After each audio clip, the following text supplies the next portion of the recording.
Está con nosotros la senadora Ana Almirón. Gracias por venir. ¿Cómo le vas? ¿Cómo anda? Hola, ¿cómo estás? Buenos días, buen mediodía ya para vos y para toda la audiencia. Para hacerlo más práctico, ¿nos tuteamos? ¿Le parece bien? Sí, por supuesto. Gracias.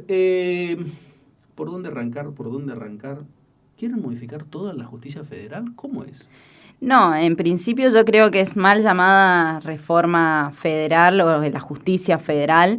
Creo que nosotros recién con esto estamos dando un primer paso para lo que tiene que ser una reforma judicial.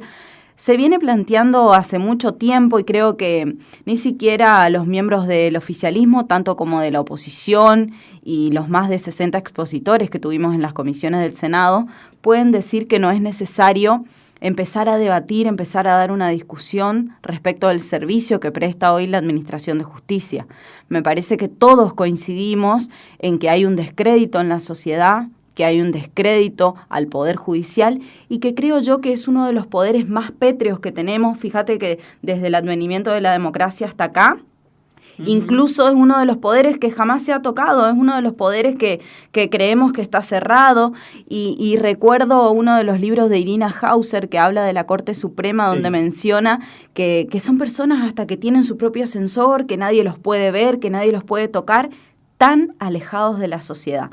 Entonces me parece que empezamos a dar esa discusión. Esta media sanción que se dio en el Senado es un primer paso a una reforma judicial que tiene que complementarse con un montón de herramientas, incluso con los miembros y los operadores judiciales que tienen que acompañar esta reforma. Bueno, pero ¿qué quieren modificar? En principio nosotros lo que sancionamos, dimos media sanción en el Senado, es solamente la reorganización y fortalecimiento de la justicia federal, tanto en la Ciudad Autónoma de Buenos Aires como en las provincias. ¿Qué quieren colocar? ¿Camaristas nuevos? ¿Quieren hacer otra estructura? ¿Qué es? A ver, vamos a detallar en diferentes puntos lo que se refiere a esta media sanción.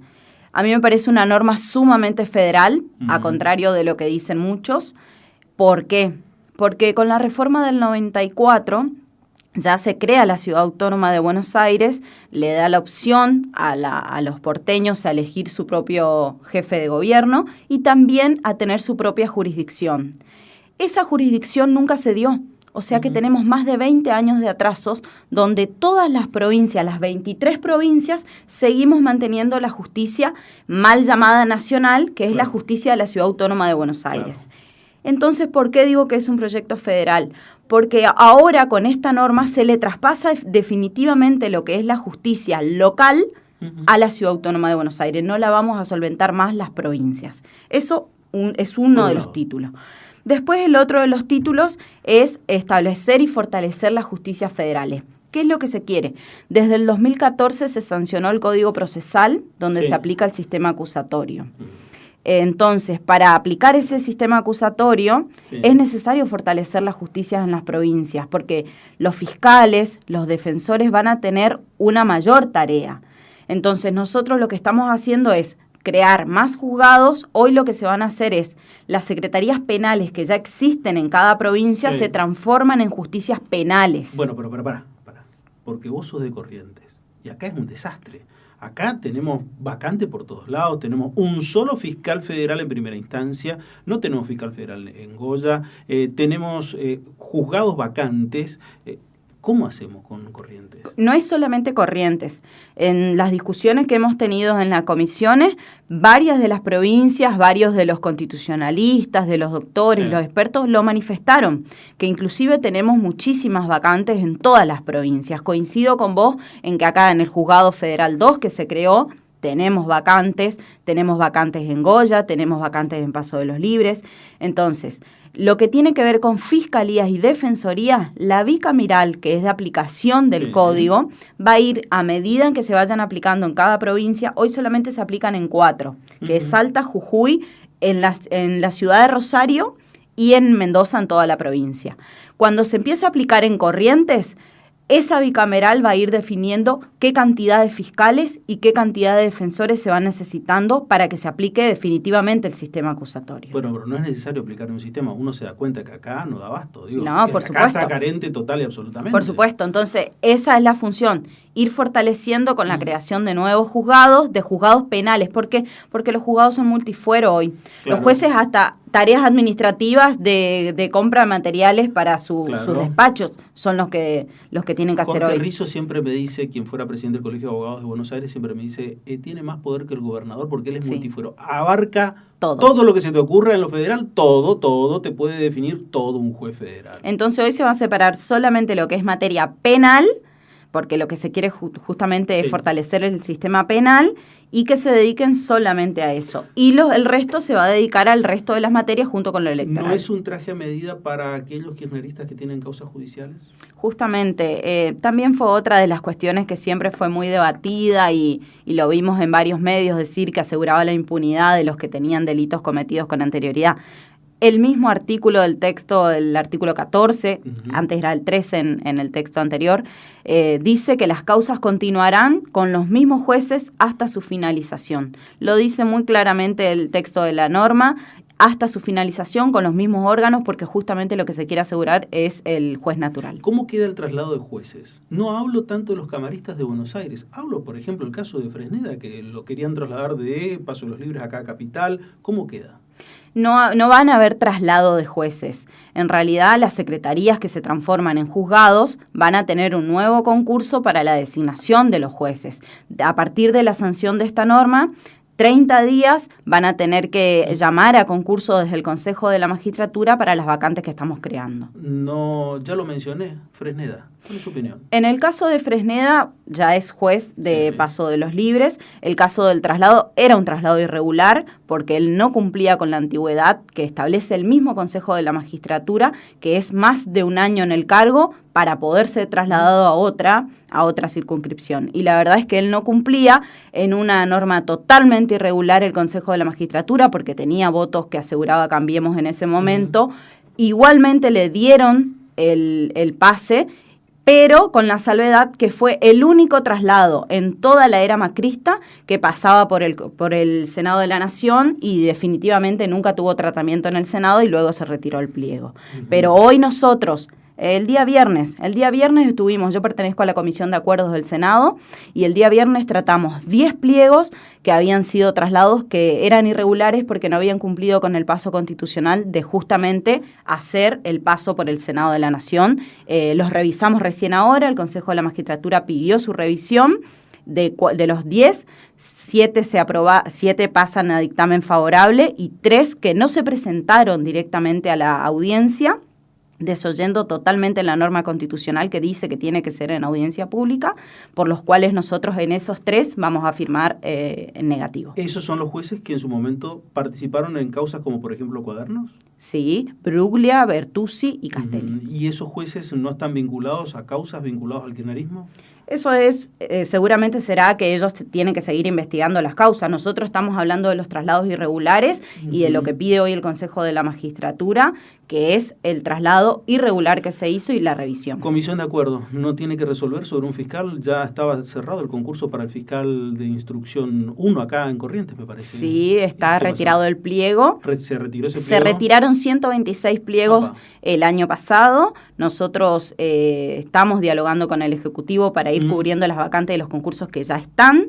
Estamos dialogando para que se vayan incorporando, se vayan pasando nuevamente al Senado a medida que el Ejecutivo vaya enviando de cada uno de los pliegos de los concursos que ya estaban, de esos que se retiraron. El problema es estructura, el problema es Consejo de la Magistratura. ¿Cuál es el problema del Poder Judicial? Yo creo que es todo. Vos hablas del Consejo de la Magistratura y sin duda que el Consejo también tiene que, ahora nosotros también ponemos normas de reglas de actuación, donde los concursos tienen que ser más transparentes, donde tiene que haber un examen escrito, donde el llamado a un juez tiene que ser en una audiencia pública, cosa que no pasaba. Muchas veces pasaba que, por ejemplo, rendían examen y sacaban notas muy bajas, pero a la hora de su audiencia con el Consejo de la Magistratura tenían excelentes puntajes, cosa que nosotros no veíamos porque no sabíamos ni siquiera qué le preguntaban. Claro. Bueno, ese examen oral, por decirlo así, o reunión frente al Consejo de la Magistratura hoy va a tener que ser en una audiencia pública, lo van a poder ver todos y ver, y ese examen aparte hoy no va a tener el puntaje que tenía, solamente un 15% del total. Bueno, eso también pasa acá. En el Consejo de la Magistratura acá de Corrientes suele pasar también bastante eso de exámenes que por ahí no terminan o que terminan y después por una cuestión de antecedentes terminan quien estaba en la lista por último 10, claro, pasa a estar primero. 10 y después aparecen en ternas. Yo creo que en la justicia de Corrientes ojalá tome un poquito el ejemplo también de lo que estamos haciendo a nivel nacional, porque cuando hablamos del descrédito de la justicia, la sociedad en general no entiende si es justicia federal, local, entiende que la justicia funciona mal. Antes de ir a la justicia, al Poder Judicial de Corrientes, ¿se quiere retomar justicia legítima? La verdad es que no lo sé, yo no pertenezco a Justicia Legítima, sé que sigue funcionando igual en la organización, sigue funcionando incluso en la era del macrismo, incluso sigue funcionando y me parece que bien, que haya una organización democrática de magistrados, de jueces, de fiscales, personas, abogados del fuero también, que se agrupen en pos de una definición de algo. La verdad es que no pertenezco a Justicia Legítima, pero sé que sigue funcionando. ¿Rafecas será el Procurador General? ¿Se retiró? ¿Será? ¿No será? ¿Cómo queda eso? Por ahora no está ni siquiera ingresado el pliego en el Senado, así que esperemos que ni bien ingrese, lo trataremos. Sí, llama la atención porque un cargo estratégico muy importante para la estructura del Poder Judicial. Sumamente estratégico, de hecho yo también conformo la bicameral de seguimiento del Ministerio Público Fiscal de la Nación. La verdad es que respecto al procurador actual de Casal, tenemos muchas denuncias recibidas en el fuero, estamos trabajando mucho en la comisión también, esperando a ver si obtiene un jury o de qué manera Casal sigue en sus funciones. Y me parece importante esto porque la comisión está funcionando mucho y tenemos muchas denuncias en la comisión y bueno, la estamos evaluando porque esa es la tarea que tiene la comisión. Una de las mayores críticas que escuché es que la reforma judicial careció de consenso.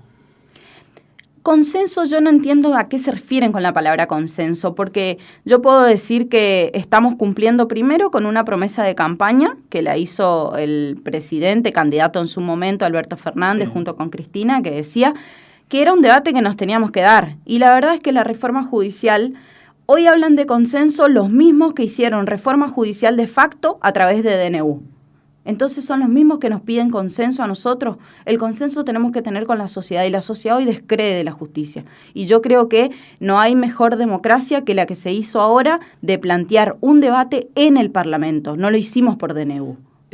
Poder Judicial de Corrientes, ¿cuál es tu opinión? Yo creo que también en el mismo descrédito que hablamos de la justicia federal, la justicia local también es un descrédito de los... Si le preguntamos a cualquier persona sobre una causa que tiene que ingresar en la justicia, yo creo que también va a descreer de eso. Entonces me parece que... Yo tengo dos causas de resonancia local muy importantes, para mí impactantes. Una tiene que ver un muerto en la cárcel. No hay ni siquiera una testimonial todavía. El caso Candia se comprobó fehacientemente que lo mataron las fuerzas de seguridad que estaban adentro. No hay un solo imputado, no hay absolutamente nada en esa causa. De no sé si fue motín, reyerta, lo que quieran, defínanlo como quieran, pero hay una persona que murió en la cárcel a manos de un funcionario público. No se sabe si un policía o si alguien de servicios penitenciarios. Una causa. Y la otra causa resonante, hace poco, en plena pandemia, una fiesta electrónica todavía, mutis por el foro, dirían los abogados, a ustedes que les gusta hablar de esa manera, no se sabe nada. Bueno, yo creo que nosotros dentro del Partido Justicialista tenemos un observatorio donde evaluamos cada una de las causas. A mí me parece que hay que evaluar las causas que tocan al común. Cuando nosotros hablamos, y no está mal hablar de que la justicia funciona mal y hacer esa crítica, que tiene que ser constructiva, porque nosotros como dirigentes, como funcionarios, como representantes de los ciudadanos, tenemos que ser garantes de que cuando se apliquen sus derechos, se apliquen en total igualdad ante la ley. Entonces no me parece mal hablar de que la justicia funciona mal y que en tal caso algún remedio o garantía constitucional nosotros podemos aplicar desde los poderes legislativos, desde los poderes ejecutivos o desde la misma oposición que ejercemos nosotros. No me parece mal eso, me parece que es una garantía que tiene el ciudadano. ¿Cuál es la salida? Yo hoy creo que en principio nosotros estamos evaluando desde el observatorio, seguramente más adelante evaluaremos si hay alguna opción de intervención o no. La verdad es que eso no lo sé, tienen que ser por una causa muy grave, pero sí creo que hay un montón de causas de la ciudadanía en general, porque siempre lo quieren llevar al plano político, como No, es porque la dirigencia, porque aquel intendente, ¿no? Yo creo que también, si miramos el caso de Irina, por ejemplo, Claro. también, entonces me parece que hay muchas causas que nosotros tenemos que empezar a revisar donde la igualdad ante la ley no es tal, donde no hay garantías para el ciudadano y nosotros tenemos que ser garantes de eso. Me parece que en ese camino estamos. ¿La intervención al Poder Judicial es una cuestión que está dentro del repertorio de ustedes? No, la verdad es que hoy no. Mucho se habló, yo creo que es una de las garantías que tenemos.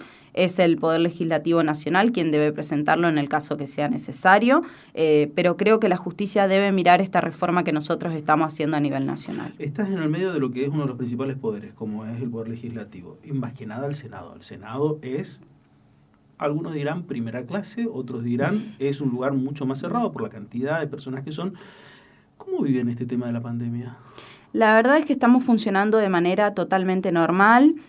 Nos tuvimos que adaptar, al igual que todos, en ser una tarea esencial y de poder funcionar. A partir del mes de abril empezamos a funcionar todas las comisiones. Estamos teniendo, de hecho, yo recién te comentaba fuera del aire, más de 10 horas de comisiones, de sesiones. Las sesiones se están tomando con total normalidad. Pudimos debatir leyes muy importantes. Bueno, la de la reforma judicial mal llamada reforma judicial, es una de las normas que se ha tratado de manera teletemática. Sacamos ley de alquileres, los beneficios para la Cruz Roja. Me parece que hubieron muchas normas. Recién hablábamos lo de la difusión de imágenes y la modificación del Código Penal, sancionándolo como delito. La modificación de la Ley de Educación Nacional respecto del grooming, también, que la sacamos la semana pasada. Me parece que son normas sumamente importantes para la sociedad, que lo estamos haciendo de manera teletemática y lo estamos haciendo de manera normal, como si estuviéramos sentados en nuestras bancas, pero cumpliendo con la función. ¿Hay una dicotomía de poder? ¿Alberto, Cristina? ¿Alberto es una cosa, Cristina es otra? ¿Quién conduce? No, yo creo que hoy el presidente es Alberto Fernández, Cristina es presidenta del Senado de la Nación, se complementan en sus tareas. Me parece que Cristina es una líder nata política del proyecto que hoy encarna el gobierno nacional. Alberto es un presidente necesario para esta época. Me parece que los consensos que se generan son muy importantes. Cuando él menciona gobierno con 24 gobernadores, me parece sumamente importante. El diálogo que mantiene con nuestro gobernador y las cuestiones que hoy se pueden aplicar en Corrientes me parecen sumamente favorables, y eso habla de un gobierno que genera consenso. Alberto tiene muy buen diálogo con Gustavo Valdés. Eso no cabe ninguna duda, porque el gobernador, desde que asumió Alberto Fernández, solamente tuvo palabras de elogios hacia el presidente de la Nación. Una pequeña cosa de rispidez mostró, en mínimos detalles nada más, pero siempre el acompañamiento. Ahora, la senadora Ana Almirón, ¿cómo se lleva con Gustavo Valdés?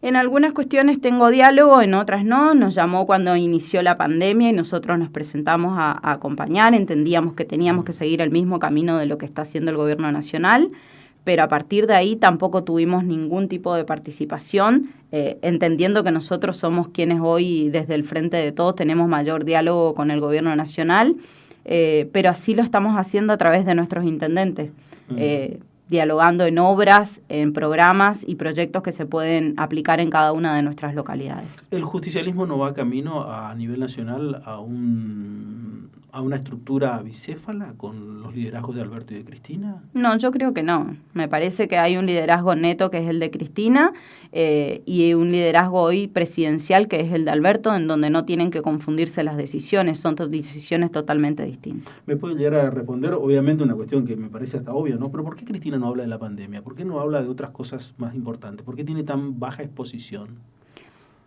La verdad que es raro, porque a veces le piden que se calle porque la decisión es de Alberto, otros días le piden que hable. Me parece que hable a través del Senado, en decisiones concretas, en hacer funcionar un Senado que hoy necesita que la ciudadanía necesita que nosotros tomemos definiciones, y lo está haciendo a través del Senado, haciendo funcionar una Cámara esencial. ¿Dónde está parado el PJ correntino?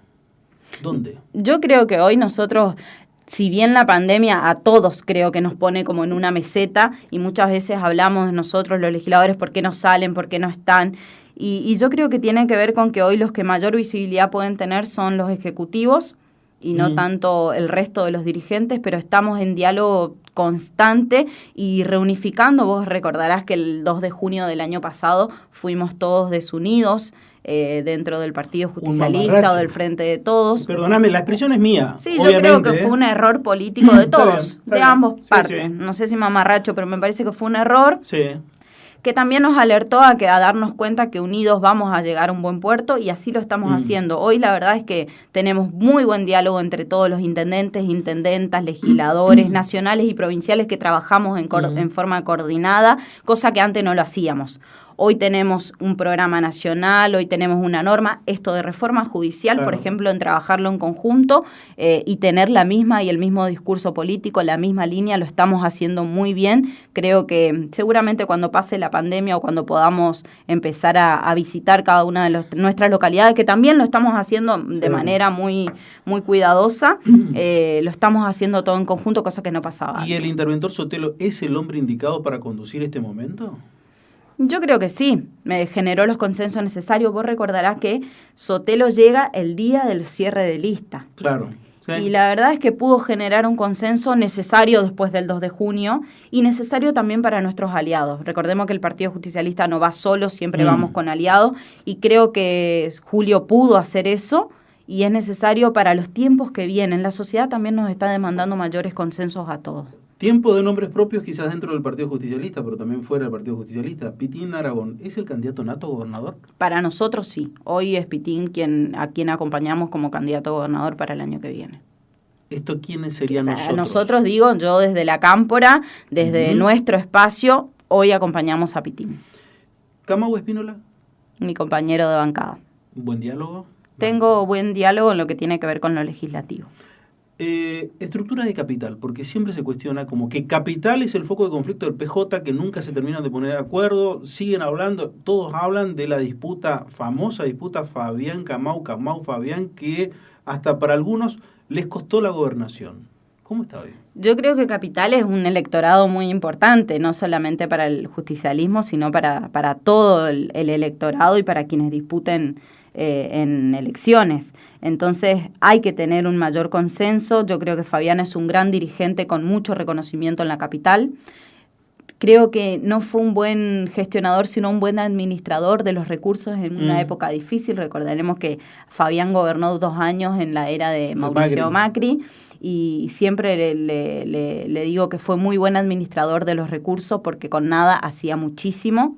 Creo que tiene un gran potencial en la capital todavía y estamos en diálogo todos juntos en elaborar una propuesta para llevar adelante en la capital también y que nos permita también tener el mayor caudal de votos, no solamente en la capital, sino en cada una de las localidades importantes. Queremos volver a recuperar Goya, queremos mantener Paso de los Libres, queremos mantener Santo Tomé, Mercedes, Esquina, son localidades importantes y con gran caudal de votos donde nosotros estamos haciendo un trabajo fuerte. Santo Tomé tienen un dramón ahí, ¿eh? Sí, pero estamos en diálogo también. Parece mucho más complicado de lo que se ve desde afuera, de lo que estamos trabajando internamente. No veo una pizca de No, estamos trabajando muy fuerte en el diálogo. Recordemos que hay una diferencia entre el actual intendente Mariano Garay y el actual senador provincial Víctor Giró, que es lo que lleva también a esa suerte de contrapunto a la cual yo hacía referencia. Dirigente de otros partidos políticos, ¿cómo lo ven a Ricardo Colombi? Yo creo que es un gran dirigente provincial, siempre lo digo. Creo que es un gran dirigente, pero no coincidimos en muchas de las políticas que él implementa, pero creo que es un gran estratega provincial. ¿Gustavo Valdés? También un buen gobernador con buen diálogo hacia el Ejecutivo Nacional, no tanto así como me gustaría con los legisladores provinciales de la oposición o con los legisladores nacionales de la oposición. Bueno, pero él habla mucho con Camau. ¿Será que le resuelve algo? No sé.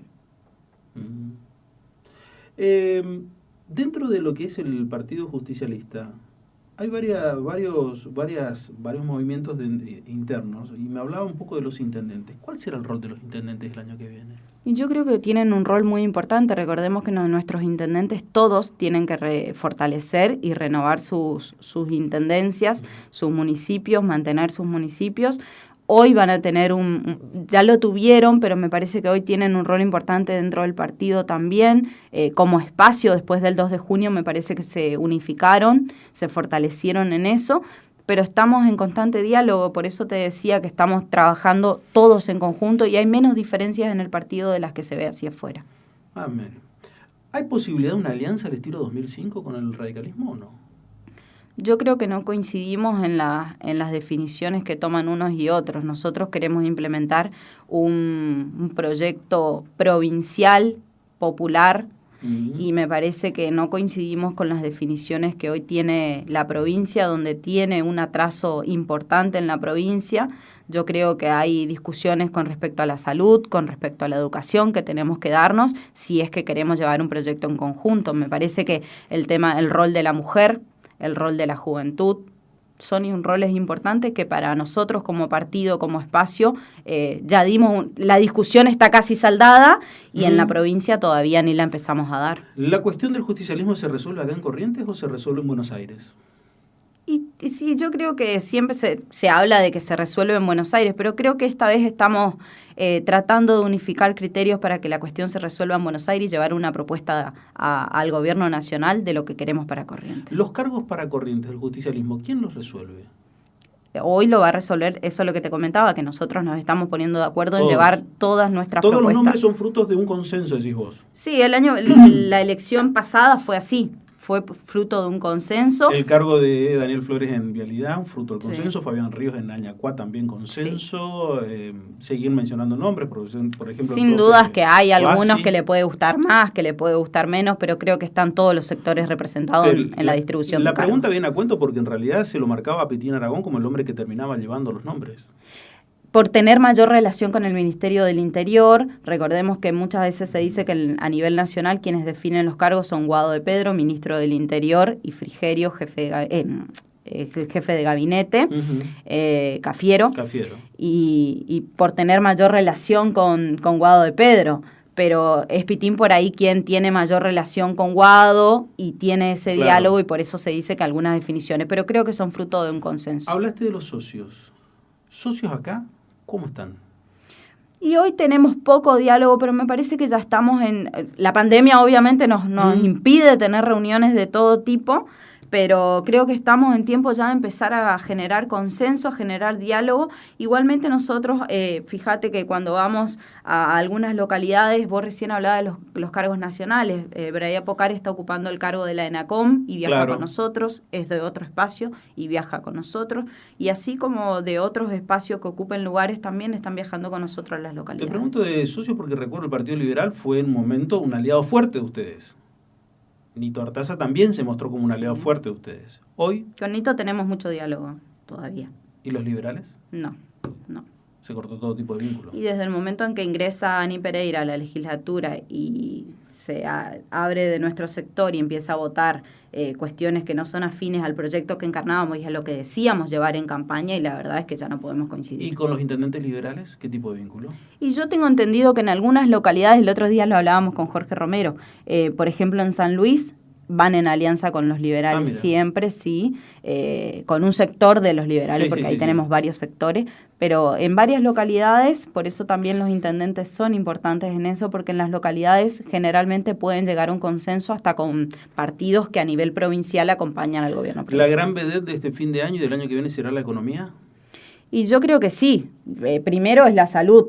Estamos poniendo a la salud por sobre todo, pero creo que una vez que pase esta pandemia, o por lo menos se llegue a acomodar el sistema sanitario, uno de los temas va a ser la economía. Igual ya lo es. Me parece que el ministro ayer nos haya manifestado que llegó a un acuerdo con el 96% de los bonistas que tienen jurisdicción argentina, me parece que ya habla de una economía que por lo menos tienen miras de crecimiento para el año que viene. ¿Se sigue aguantando la cuarentena? Y ya hoy no es una cuestión económica, no es una cuestión sanitaria, creo que ya habla también de una cuestión psicológica. Lo hablábamos mucho con una cuestión psicológica de aguantar, de quedarse, de cuánto va a pasar, de qué expectativas hay, pero es una situación que sobrepasa una definición política, me parece. Paralizó no solamente a la Argentina, sino que paralizó al mundo, y las mejores economías del mundo están paralizadas. No es una cuestión política argentina. Gracias por venir. ¿Te sentiste cómoda por lo menos? Sí, por supuesto. Gracias. Bueno, gracias a vos. La senadora Ana Almirón con nosotros en Algo por Decir Televisión.